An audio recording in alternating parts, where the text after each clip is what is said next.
मुझे उम्मीद है आपने इस मांगा का पहले का पार्ट देख लिया होगा और अगर नहीं देखा है तो जाके पहले वो देख लीजिएगा।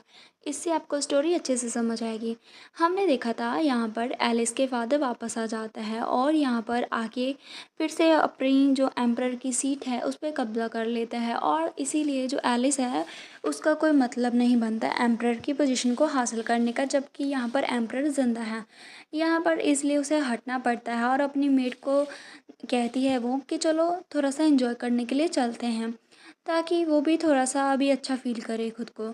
यहाँ पर वो उसके हाथ को पकड़ती है और ट्रांसपोर्ट मैजिक करती है। यहाँ पर इज़ाबेला आ जाती है और उससे बोलती है योर हाइनेस, आप तो अमेजिंग हैं।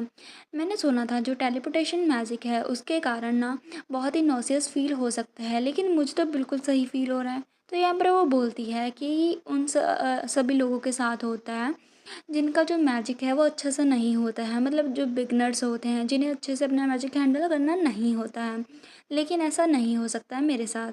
यहाँ पर इज़ाबेला उससे बोलती है लेकिन अभी हम क्या करें, मैं मनी नहीं लेकर आई हूँ, मुझे नहीं पता था कि हम सडनली बाहर चले जाएंगे। तो वो थोड़ी सी परेशान होती है। तभी यहाँ पर ना हमारी जो एलिस है वो कुछ मैजिक करती है, वहाँ से ना कुछ आ जाता है और यहाँ पर ना कुछ और नहीं होते, बहुत ज़्यादा गोल्ड कॉइन होते हैं। वो उसे बोलती है तुम चिंता मत करो, मैं ऑलरेडी ही ले आई हूँ, और वो उसे विंक करती है। यहाँ पर ना फिर इज़ाबेला बोलती है ओ माई, क्या ये भी आपकी किसी एबिलिटी में से एक है, आपको ये कहाँ से मिले। वो उससे बोलते हैं ये कुछ ज़्यादा स्पेशल नहीं है, मैंने इसे ना इम्पीरियल ट्रेजरी से लिया है एज अ पेमेंट, जो मैंने प्रीवियस वर्क किया था। और यहाँ पर ना उसने इसीलिए लिया होता है क्योंकि उसने पहले बहुत सारा काम भी किया था और उसे वो कोई पोजीशन भी अच्छी नहीं मिली। यहाँ पर वो सोचती है मुझे मेक श्योर करना है कि मैं प्रॉपरली कॉम्पनसेट हूँ जो भी मैंने वर्क किया है। यहाँ पर फिर वो उसके हाथ को आगे बढ़ाती है और उससे बोलते हैं इज़ाबेला तुमने बहुत ज़्यादा चीज़ें अंजर की हैं अकेले इन सभी 9 सालों में, क्या तुमने नहीं की, इसीलिए मैं तुम्हें ना अच्छे से तुम्हारी ख्वाहिशों को पूरा करना चाहती हूँ। आज तुम वो सब चीज़ें करो जो तुम करना चाहती हो। यहाँ पर इज़ाबेला और वो एक दूसरे को आंखों में आंखें डाल के देखते हैं और यहाँ पर वो उससे बोलती है हाँ चलो करते हैं। तो यहाँ पर हमारा जो ये वाला सीन है वो कट होता है। नेक्स्ट सीन हमें दिखाया जाता है एक बहुत ही प्यारे से बुटीक का, और यहाँ पर ज्वेलरी शॉप्स भी होती हैं। यहाँ पर ना दो लड़कियाँ खूबसूरत सी होते हैं जो कि उसके कस्टमर्स का वेलकम करती हैं, और यहाँ पर ना वो उसे एकदम से मतलब डोर ओपन होता है और एलिस सामने जाती है और उसे ना सीधा ही एक चीज़ दिखाती है, और वो ना किस चीज़ का सिंबल होता है। जैसे ही वो सिंबल को देखती हैं लड़कियाँ, वो ना थोड़ी सी परेशान हो जाती हैं। वो जल्दी से उसे एस्कॉर्ट करते हैं वीआईपी रूम में, और यहाँ पर उन्हें सर्व करने के लिए रेडी शेडी हो जाती हैं। वो थोड़ी नर्वस होती हैं। यहाँ पर इज़ाबेला को समझ में नहीं आता कि ये क्या हो रहा है, लेकिन हमारी एलिस को पता होता है। वो उससे पूछती है कि आपने अभी भी क्या कहा, आपने अभी भी क्या यूज़ किया जिसकी वजह से स्टाफ ऐसे बिहेव कर रहा है, क्या आपने कुछ हैंड ओवर किया उन्हें। फिर वो उसे बोलते ही कुछ नहीं है, ये ना इम्पीरियल क्रेस्ट है जो कि फादर के चेस्ट जो आर्मर है वहाँ पर लगा हुआ था, मैंने उसे वहाँ से उठा लिया। फिर वो पूछती है कि क्या ये सच में ठीक होगा किसी ऐसी चीज़ को यहाँ पर लाना। फिर यहाँ पर ना एलिस इमेजिन करने लग जाती है उसके फादर को, और वो ना बहुत ही क्यूट लग रहा होता है उसकी इमेजिनेशन में। वो सोचती है कि मैं सच में जानना चाहती हूँ वो किस तरह का फेस अभी बना रहा होगा जब उसे पता चलेगा। ये बहुत ही ज़्यादा नाइस है। यहाँ पर ना वो खुद ही स्माइल करती है। तभी यहाँ पर बहुत बड़ा सा बिल बन जाता है। वो हर एक चीज़ जो भी उसे अच्छी लगती है वो सभी खरीद लेती है अपने लिए भी, और साथ में इस बेला के लिए ही। वो साथ साथ में जो मैचिंग ड्रेस है वो भी लेती है। यहाँ पर ना वो फिर एट द एंड बोलती है ये सारी जो चीज़ें हैं उन सभी को इम्पीरियल पैलेस को चार्ज कर दो, मतलब जो बिल है वो वहाँ पर भेज दो। एंड वो आगे बोलती है सभी जो चीज़ें हैं उन्हें ना प्रिंसेस की पैलेस में डिलीवर कर दो। और यहाँ पर हम देखते हैं ये सारी बातें बता रहा होता है हमारा जो होता है असिस्टेंट, और उसे ये सारी बातें जब बता रहा होता है तो एम्परर बोलता है जो इम्पीरियल जो ट्रेजरी का गोल्ड है क्या वो सच में अभी डिसअपीयर हो चुके हैं। वो उसे बोलता है आगे कि और इसके अलावा जो इम्पीरियल क्रेस्ट था मेरी आर्मर में वो भी मिसिंग है, और अभी अभी जो लग्जीरियस कोट की इनवॉइस है मतलब जो बिल है अभी अभी इम्पीरियल पैलेस में आया है। उसके हाथ में बिल देखते हैं। यहाँ पर वो अपना काम कर रहा होता है और अभी अभी उसके सामने एक और नई मुसीबत आके खड़ी हो जाती है। फिर वो बोलता है उसका असिस्टेंट जी आप बिल्कुल सही कह रहे हैं। यहाँ पर वो सोच में पड़ जाता है कि वहाँ पर इम्पीरियल पैलेस की जो ट्रेजरी है वहाँ पर ना 20 से भी ज़्यादा प्रोटेक्टिव बैरियर लगे हैं, और यहाँ पर ना किसी ने उसे ब्रीच किया मतलब तोड़ दिया, और बिना सिंगल मार्क वहाँ पर रहे जो गोल्ड है वो उठा लिया। वो थोड़ा परेशान हो जाता है कि ऐसा कौन कर सकता है। उसका असिस्टेंट भी होता है और यहाँ पर ना कहीं न कहीं उन दोनों को पता भी होता है। तभी पीछे से ना वो बोलता है कि मैं अभी जाके फिर से चेक करता हूँ, और तभी यहाँ पर ना कोई आता है, मतलब नॉक होता है, तो उसे चेक करने की वो बात करता है। यहाँ पर ना जो होता है पीछे खड़ा बंदा वो आता है, सिपाही, वो बोलता है कि मैं आपको रिपोर्ट करना चाहता हूँ, जो इसाबेला है वहाँ पर आई है। और इसाबेला जो है वो बोलती है प्रिंसेस की रिक्वेस्ट को कि प्रिंसेस आपके साथ टी टाइम बिताना चाहती हैं। फिर वो बोलता है डिक्लाइन कर दो, मतलब वो बिल्कुल भी उस लड़के के साथ, अपनी बेटी के साथ बिल्कुल भी हैंग आउट नहीं करना चाहता है। तभी यहाँ पर ना वो जल्दी से बोल देता है, और यहाँ पर जो हमारी इसाबेला है वो सोचती है हिज मैजेस्टी डेफिनेटली अपसेट होंगे, मतलब जो भी अभी उन्होंने की है, जो भी इतना बड़ा बिल जो इम्पीरियल पैलेस है वहाँ पर फट चुका है। यहाँ पर जो होता है उनका असिस्टेंट, वो सोचते हैं कि तुम्हें क्यों नहीं पता तुम्हारी प्रिंसेस की टेम्परेट के बारे में, जिसे तुम सर्व करती हो। और यहाँ पर ना जो ये बंदा है असिस्टेंट, उसे भी पता होता है क्योंकि उसने भी प्रिंसेस को सर्व किया होता है। और यहाँ पर ना वो पीछे मतलब उसे लगता है कुछ मतलब दिख रहा होता है कि कुछ अभी गड़बड़ है, तभी वो पीछे मुड़ता है और यहाँ पर देखता है कि योर मैजेस्टी नहीं होते हैं, मतलब एम्परर यहाँ से गायब हो चुका है। अभी वो कहाँ गया है हमें नहीं बताया जाता। यहाँ पर बहुत ही ज़्यादा अभी हल्ला गुल्ला मच जाता है कि योर मैजेस्टी कहाँ गए हैं। और इधर देखते हैं बहुत ही शांतमय माहौल होता है, बहुत ही प्यारी सी रिवर होती है, और एम्परर पता नहीं कैसे यहाँ पर पहुँच चुका है। और जैसे ही वो यहाँ पर आता है वो इधर थोड़ा सा खो जाता है उस रिवर में। और यहाँ पर पीछे से होती है हमारी जो एलिस, वो उसे देखती है और उससे बोलती है ये वेदर बहुत ही ज़्यादा अच्छा लग रहा है, नाइस है ना। तभी वो फ्लिंच हो जाता है, वो पीछे मुड़ के उसे देखने लगता है। यहाँ पर देखते हैं एलिस होती है, एलिस ने वहाँ पर एक पिकनिक स्पॉट जैसे कुछ किया होता है, साथ में वो अपनी टी एंजॉय कर रही होती है। यहाँ पर ना मतलब उसने अपने मैजिक के साथ उसे उठा लिया होता है। फिर यहाँ पर ना वो बोल देती है कि क्योंकि तुमने मेरे साथ टी टाइम को डिक्लाइन कर दिया था, तो मैंने सोचा कि क्यों ना मैं एक पिकनिक को प्रिपेयर कर दूँ। यहाँ पर वो स्माइली फेस दे रही होती है। यहाँ पर जो होता है एम्परर, वो उसके पास बैठ जाता है और उससे बोलता है कि तुम्हें क्या लगता है कि तुम क्या कर रही हो। उसके आवाज़ में ना थोड़ी सी कड़कपन आ जाता है, वो बिल्कुल भी प्यार से बात नहीं करता, ना ही नज़ाकत से बात कर रहा होता है। वो उसे बोलती है कि ऐसा लगता है जो एम्परर है उसे ना ग्राउंड में डायरेक्टली बैठना अच्छा नहीं लग रहा, उनके लिए अनकंफर्टेबल है, तो क्यों ना मैं तुम्हारे लिए कुछ प्रिपेयर कर दूँ। वो उस जो चटाई होती है उसे पकड़ लेती है और वहाँ पर ना अचानक से मेज़ और जो कुर्सियाँ हैं वो आ जाती हैं, और वहाँ पर वो उसे बैठने के लिए ऑफ़र करती है। वो यहाँ पर बैठ जाता है। हम देखते हैं उसके अराउंड ना जो मैजिक की वेव्स होती हैं वो हमें दिख रही होती हैं। वो उससे बोलती है कि क्या तुम्हें अब बेटर फ़ील हो रहा है। वहाँ पर ना जो एम्परर है वो उसे खड़ूसपन में बोलता है कि तुम यहाँ से चली क्यों नहीं जाती। यहाँ पर वो बोलती है तुम्हारा मतलब क्या है। फिर वो उसे बोलता है कि तुम्हारे पास मोर देन इनफ एबिलिटी है, तो तुम्हें ज़्यादा सर पता होगा कि तुम अगर यहाँ पर रहोगी तो कुछ भी चेंज नहीं होगा। यहाँ पर ना वो उसे बोलती है कि अच्छा, अगर मैं यहाँ पर नहीं रहूँगी तो फिर मुझे कहाँ जाना चाहिए। मुझे भी नहीं पता क्योंकि ये मेरा घर है, इसलिए मैं तो यहीं पर रहूँगी। फिर यहाँ पर ना वो बोलता है कि तुम्हें नहीं लगता, तुम्हें इस पॉसिबिलिटी को कंसिडर करना चाहिए कि मैं तुम्हें कभी भी किल कर सकता हूँ। उसकी बात सुन के वो बस स्माइल करती है और उससे बोलती है फादर, तुम्हारे पास जोक्स के लिए बिल्कुल टैलेंट नहीं है, मतलब कि तुम ऐसा कैसे कह सकते हो। और उससे बोलता है कि तुम ये इसीलिए नहीं कह रहे क्योंकि तुम एक्चुअल में मुझे मार सकते हो, ऐसा पॉसिबल नहीं है ना। और यहाँ पर ना वो उसे बोलती है आगे कि मैं यहाँ पर ना इसीलिए स्टे नहीं कर रही हूँ क्योंकि मुझे सर्वाइव करना है, और हाँ इसीलिए तो बिल्कुल भी नहीं क्योंकि मैं तुम्हारे पैथेटिक जो लव है उसके लिए यहाँ पर रुकी हुई हूँ। ऐसा पैथेटिक एक्सक्यूज़ तो मुझे बिल्कुल भी पसंद नहीं है। और यहाँ पर वो टी पीती है और यहाँ पर ना उसका जो होता है, जो भी वो प्यार से बात कर रही होती है, उसका वो सारा नेचर चेंज हो जाता है। वो बिल्कुल अपने फादर की तरह बिहेव करती है। वो उसे बोलती है आगे, मैं थक चुकी हूँ ऐसे मरते हुए जी के, मतलब कि एज अ डैड जैसे मैं रह रही थी, मैं बिल्कुल वैसी ज़िंदगी नहीं रहना चाहती हूँ। मैं अभी परेशान हो चुकी हूँ, सिक हो चुकी हूँ, वही सेम चीज़ देखते हुए सेम प्लेस में और हर दिन। और यहाँ पर ना वो उसे बोलता है कि तुम 9 साल से ऐसे ही तो रह रही हो और यहाँ पर ऐसे ही रहो आगे भी। और यहाँ पर ना वो बोलते हैं नो थैंक्स, मैंने कभी भी रियलाइज़ ही नहीं किया था कि कितनी ज़्यादा इंटरेस्टिंग चीज़ें हैं इस एम्पायर में जो कि ऑफ़र करने के लिए हैं। और क्योंकि अभी मुझे पता है मैं वापस नहीं जाना चाहती हूँ, मतलब कि पहले मुझे पता ही नहीं था कि इतने इंटरेस्टिंग चीज़ें हैं इधर उधर, क्योंकि अभी मैंने उसे देख लिया है, एंजॉय किया है, तो मैं बिल्कुल भी यहाँ पर एक बार वापस उसी ज़िंदगी में नहीं जाना सकती। यहाँ पर ना फिर वो उसे गुस्से में बोलता है तुम मेरे लिए एक आयसोर हो।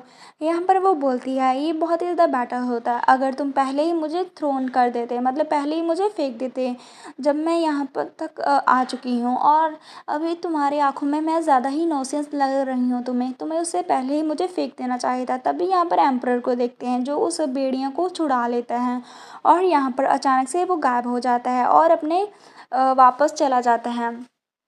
यहाँ पर जो होती है हमारी एलिस, वो अकेली रह जाती है इस वेदर में, और यहाँ पर ना वो कुछ सोच रही होती है, और उसके हाथ में वही जो होती हैं लाइट की जो भी वेव्स होती हैं वो उसके हाथ में आ जाती है। वो सोची इरिटेटिंग है, जब भी मैं एम्परर के क्लोज जाती हूँ मैं डेफिनेटली अपने मैजिक को प्रॉपरली कंट्रोल नहीं कर पाती हूँ।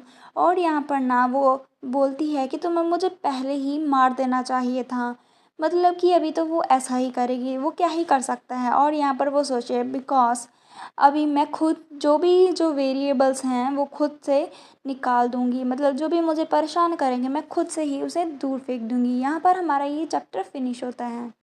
तो बढ़ते हैं आगे नेक्स्ट चैप्टर की ओर। यहाँ पर ना जो एम्परर होता है वो मीटिंग में होता है, उसके साथ वाले जो सभी बंदे होते हैं वो बोलते हैं योर मेजेस्टी यहाँ पर अभी 3 सालों से ना कोई भी डेविंचल बाल नहीं हुआ है, मतलब यहाँ पर कोई भी जो डेब्यू जहाँ पर करते हैं उस तरह से कोई भी प्रोग्राम नहीं हुआ है। और यहाँ पर वो उसे बोलता है आगे कि हम पोस्टपोन और ज़्यादा नहीं कर सकते हैं, अभी भी बहुत लोग हैं जो कि 16 की एज पास कर चुके हैं लेकिन अभी तक उनका डेब्यू नहीं हुआ है सोसाइटी में। यहाँ पर जो होता है असिस्टेंट वो सोचती है ये लोग डेब्यू बॉल की बात कर रहे हैं, और यहाँ पर ना बताया जाता है कि वो एम्पायर का सबसे ज़्यादा मोस्ट इम्पॉर्टेंट इवेंट्स में से एक होता है जहाँ पर जो नोबल डॉटर्स होती हैं वो इंट्रोड्यूस की जाती हैं सोसाइटी के अंदर फर्स्ट टाइम। और नॉर्मली जो डेब्यू होता है वो 16 साल की उम्र में हो जाता है। तो यहाँ पर हमें पता चलता है कि डेब्यू बॉल बहुत ही इम्पॉर्टेंट होता है जहाँ पर जो नोबल डॉटर्स हैं वो इस सोसाइटी में इंट्रोड्यूस की जाते हैं, जो कि जनरली 16 की उम्र में होता है। लेकिन अभी क्योंकि पिछले 3 सालों से जो एम्परर है वो तो एब्सेंट था क्योंकि वो वॉर पे गया हुआ था और वहाँ पर वॉर लगी हुई थी, तो इसलिए कोई भी इम्पोर्टेंट इवेंट 3 साल के अंदर नहीं हुआ था। और यहाँ पर ना इसलिए वो बोल रहे होते हैं वो लोग कि अभी हमें जो हमारी प्रिंसेस है उसकी भी बहुत ही ज़्यादा अभी फॉर्मली उसकी पोजीशन को स्टेबलाइज करना है नोवेल के अमंग, क्योंकि अभी जैसा हुआ था अभी ऐसे सर्कमस्टांसेस हो गए थे एम्परर यहाँ पर नहीं था, तो सारी जो पोजीशन है सभी चीज़ें हमारी प्रिंसेस को संभालनी पड़ी, मतलब एलिस को। और यहाँ पर अगर उसकी पोजीशन और स्ट्रॉन्ग करनी है तो ये इम्पॉर्टेंट है। यहाँ पर अपना असिस्टेंट सोच रहा है कि वॉर अभी ख़त्म हो चुकी है, लेकिन क्या वो अभी से ही उसकी पेशेंस को टेस्ट करने का ट्राई कर रहे हैं। वो थोड़ा परेशान होता है क्योंकि वो उसका असिस्टेंट होता है। यहाँ पर थोड़ी देर के लिए यहाँ पर कुछ नहीं बोलता, फिर वो बोलता है कि हाँ प्रोसेस करो, मतलब प्रोसीड करो प्रिंसेस के साथ, मतलब प्रिंसेस भी वहाँ पर जाएगी। यहाँ पर थोड़ी देर के लिए तो असिस्टेंट भी रुक जाता है कि ये क्या बोल रहा है, पहले तो उसने कभी नहीं सोचा। और यहाँ पर वो बोलता है कि डेब्यू बॉल को प्रोसीड करो प्रिंसेस के साथ, मतलब यहाँ पर उसका डेब्यू होगा। इधर देखते हैं हमारी एलिस जो कि आराम से अपने कुकीज़ वगैरह एंजॉय कर रही होती है, और यहाँ पर वो बोलती है डेब्यू बॉल, और यहाँ पर उसे भी पता चल जाता है इस इवेंट के बारे में। और यहाँ पर इज़ाबेला बोलते हैं हाँ योर हाइनेस अभी ना इम्पीरियल पैलेस में 2 वीक के अंदर वो हेल्ड होगा। और यहाँ पर वो बोलते हैं कि क्या मुझे सच में इसे अटेंड करना ज़रूरी है। वो बोलते हैं कि हाँ ये जो बॉल है वो बहुत ज़्यादा इंपॉर्टेंट होती है और ये एम्पायर की विक्ट्री को कमेमोरेट करता है, तो यहाँ पर आपको होना बहुत ही ज़रूरत है। और पहले तुम कभी भी मतलब आप डेब्यू बॉल में कभी गई भी नहीं, तो आप इंजॉय कर पाएंगी। तभी वो इधर उधर देखती है। यहाँ पर एलिस को समझ में नहीं आता, फिर वो उसके नज़दीक जाती है और उससे बोलती है आगे अगर आप मुझे पूछेंगी तो मुझे लगता है कि मैजेस्टी ने अलाउ किया है इसीलिए क्योंकि वो आपको ऑफिशियली प्रेजेंट करना चाहते हैं एम्पायर को। यहाँ पर वो बोलती है क्या सच में, और यहाँ पर वो सोचिए जैसा कि फादर सच में ऐसा करेंगे। फिर यहाँ पर ना वो उसे बोलती है कि वेल मुझे लगता है कि मुझे इसे अटेंड करना पड़ेगा। तभी इस बालक उसमें बोलते हैं लेकिन स्टिल अभी विकी और मेजेस्टी कुछ ज़्यादा ही हैं, उन्होंने हमें कितना कम टाइम दिया है। यहाँ पर एलिस को पहले तो समझ में नहीं आता, फिर वो उसे आगे बोलती है कि यहाँ पर बहुत सारी चीज़ें प्रिपेयर करने के लिए हैं और उन्होंने हमें सिर्फ लास्ट मिनट पे अभी इस डेब्यू बॉल के बारे में इन्फॉर्म किया है। और यहाँ पर वो उसे बोलती है चलो अभी हम सोचते हैं कि हमें कहाँ से शुरू करना है, बैंक्वेट से, ड्रेस से, यहाँ पर क्या क्या नहीं करना है। योर हाइनेस, आपने प्रॉपरली पहले कभी लर्न भी नहीं किया ना कि डांस कैसे करते हैं। वो बोलती है क्या डांस, वो तो बहुत सिंपल है ना, बिल्कुल ऐसे। और यहाँ पर वो बिल्कुल बच्चों की तरह डांस करके दिखाती है। यहाँ पर नोबल लेडी ऐसी डांस नहीं करते हैं, इसलिए इस बेला को और भी ज़्यादा चीज़ें अभी उसके लिए चिंता करने के लिए मिल गई हैं। वो सोची है कि हम अभी शुरू कैसे करें, पहले उसे सिखाना पड़ेगा।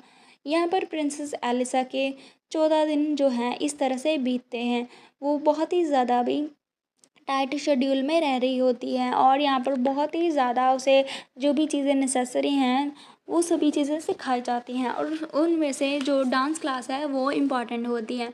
और यहाँ पर ना उसकी एक्सेसरी, ड्रेसेस वगैरह सभी चीज़ें डिज़ाइन करने के लिए अभी चल रही होती है प्रिपरेशन। और जो एटिकेट्स हैं वो भी उसे सिखाए जाते हैं। और इसके अलावा जो डांस लेसन्स हैं वो तो और भी ज़्यादा नेसेसिटी हो जाते हैं, जिसमें एसबेला उसकी पार्टनर बनती है। वो सोचती है कि ये बहुत ही ज़्यादा एग्जॉस्टिंग है, क्या ये एम्परर ने जानबूझ के पर्पसली ऐसे तैयार किए हैं। यहाँ पर ना जो उसकी डांस टीचर है वो आगे उससे बोलती है योर हाइनेस जो शेड्यूल है वो टाइट है तो प्लीज़ आप फोकस कीजिए।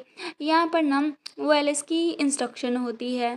यहाँ पर ना हमारी जो होती है इसबेला वो तो काफ़ी ज़्यादा अच्छे से उसे सिखाती है। और यहाँ पर वो आगे बोलती है इंस्ट्रक्शन कि मैं थोड़ी चिंता में थी क्योंकि यहाँ पर इतना टाइम नहीं था, लेकिन एज एक्सपेक्टेड आप बहुत ही परफेक्ट हैं योर हाइनेस। बेला भी खुश हो जाती है, वो बोलती है हाँ हमारे प्रिंसेस सच में बहुत ही ज़्यादा ही परफेक्ट हैं, ऐसी कोई चीज़ नहीं है जो वो नहीं कर सकते हैं क्योंकि वो बहुत ही जल्दी सीख जाती है। वो बोलती है तुम बस ऐसे ही मेरी तारीफ़ कर रहे हो। फिर वो बोलती है कि by the way your highness क्या आपने डिसाइड कर लिया कि डेब्यू बॉल में आपका पार्टनर कौन होगा। उस बात को सुन के थोड़ी देर के लिए वो रुक जाते हैं, फिर वो बोलते हैं पार्टनर, क्या यूजुअली जो नोबल लेडीज़ हैं वो पार्टनर के साथ जाती हैं। फिर वो बोलती है हाँ, जो नोबल लेडीज़ होती हैं ना वो उनका पार्टनर ज़्यादातर उसके फादर होते हैं या फिर कोई क्लोज रिलेटिव। उसकी बात सुन के वो अपने मन में सोचती है मेरा पार्टनर, और यहाँ पर कुछ सोचती है। फिर वो उससे बोलती है ऑफ कोर्स ये हिज मैजेस्टी द एम्परर हो गए। यहाँ पर ना मतलब उसने बोल दिया होता है कि उसका फादर ही उसका पार्टनर बनेगा, तभी वो दोनों उसे देखने लगती हैं क्योंकि उन्होंने एक्सपेक्ट नहीं किया होता। यहाँ पर हम देखते हैं वो यहाँ पर सो रही होती है, वो सोचती है जो भी मेरे मन में है मैंने वहाँ पर बोल दिया, लेकिन यहाँ पर कोई ऐसा रास्ता ही नहीं है कि एम्परर सच में एक्चुअली में मेरा पार्टनर बनेगा। वो अपने बेड में होती है और यहाँ पर कुछ सोचने लग जाती है। वो सोचती है ऐसा थोड़ी ना है, जैसा कि हम दोनों क्लोज इनफ हैं कि मैं होप करूँगी कि वो मेरे पार्टनर बन जाएगा। यहाँ पर कुछ सोच में पड़ जाती है। फिर वो सोचती है सीरियसली मेरे पास तो पार्टनर भी नहीं है तो मैं ऐसे डांस लर्न ही क्यों कर रही हूँ। वो थोड़ी गुस्से में आ जाती है। फिर यहाँ पर ना वो हम देखते हैं उसका मायूस सा चेहरा, मतलब वो थोड़ी उदास होती है। वो सोचती है कितना ज़्यादा टाइम का वेस्ट हुआ है। यहाँ पर ना फिर ना वो ऐसा जैसे खो जाती है अपने मन में या फिर वो अभी ड्रीम में है।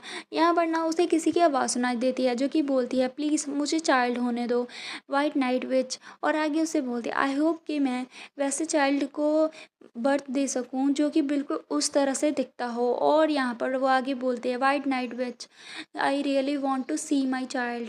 एंड यहाँ पर ना वो अपने ड्रीम में ही होती है। यहाँ पर वो बोलती है एलिस कि देखो कोई फिर से वाइट नाइट विच को अभी विश मांग रहा है। और यहाँ पर क्योंकि वही होती है वाइट नाइट विच, तो यहाँ पर उसे सुनाई दे रही होती है या फिर उसके पास्ट की कहानी होती है। यहाँ पर वो जो लड़की है वो बोलती है आई होप कि वो सिर्फ मुझे ही प्यार नहीं करेगा बल्कि इस लड़की को भी इतना ही प्यार करेगा, इस बच्चे को भी इतना ही प्यार करेगा जितना वो मुझे प्यार करता है। मैं चाहती हूँ कि हमारी हैप्पी फैमिली हो और जो चाइल्ड उसका और मेरा वो भी हैप्पी हो, हम सभी साथ में खुश हो। प्लीज़ मुझे उस चाइल्ड को लेने दीजिए, मैं चाहती हूँ उस चाइल्ड को सभी लोग प्यार करें। यहाँ पर हम देखते हैं वो जो होती है उसके ड्रीम के अंदर वाली जो उसकी पास्ट फॉर्म होती है वो बोलती है अगर ऐसा है तो मैं तुम्हें इस विश को ग्रांट करती हूँ क्योंकि मैं वाइट नाइट विच हूँ। यहाँ पर वो उसके जो पोजीशन है मतलब जो उसकी विश होती है वो तो ग्रांट कर देती है। और यहाँ पर जैसा कि मोस्ट ऑफ द स्टोरी में होता है, ये ज़रूर उसकी मदर की विश होगी, मतलब अभी एलिस की मदर की विश। यहाँ पर हमारा सीन कट होता है, यहाँ पर वो सो रखी होती है इधर उधर, मतलब हम देखते हैं उसकी बहुत ही ज़्यादा पफिनेस आई होती है। और यहाँ पर बहुत ही ज़ोर से अभी सन होता है, और जैसे ही उसके ऊपर सन की रोशनी पड़ती है उसकी आँखें खुलती हैं। वो सोचते हैं फिर से, नहीं ऐसा कैसे हो सकता है, मुझे ऐसे अभी फिर से क्यों नहीं कुछ याद आया कि मैंने क्या देखा था, पहले तो ऐसा कभी भी नहीं होता, लेकिन अभी ना कुछ टाइम से ऐसा हो रहा है, मतलब कुछ टाइम से ऐसे ड्रीम उसे आ रहे हैं। फिर वो उठती है और बाहर जाने लगती है। यहाँ पर ना वो सनलाइट के बाहर जाती है, विंडो को ओपन करने लग जाती हैं। और यहाँ पर वो फिर खुद को देखती है, और यहाँ पर खुद को देखने के बाद अपने चेहरे को, वो अपनी चिक्स को हाथ लगाती है। वो आगे बोलती है कि ये क्या है, मैं तो इतना ज़्यादा अभी नहीं सोई, अभी मेरी जो फेस है इतना पफ़ी क्यों लग रहा है। तभी यहाँ पर पीछे से जो होती है उसकी इज़ाबेला आ जाती है, और उसके हाथ से जहाँ जो उसके पास जो भी यूटेंसिल पकड़ा होता है वो उसे नीचे गिरा देती है, वो पानी वाला। और यहाँ पर उससे बोलते हैं योर हाइनेस, हम देख पाते हैं। उसकी आवाज़ थोड़ी काँपती है, वो उससे बोलती है इज़ाबेला क्या हुआ। इज़ाबेला उसके पास जाती है और उसे हग कर लेती है भागकर, और उससे बोलती है योर हाइनेस। यहाँ पर ना जो एलिस है उसे तो कुछ भी समझ में नहीं आता है कि वो ऐसे रिएक्ट क्यों कर रही है।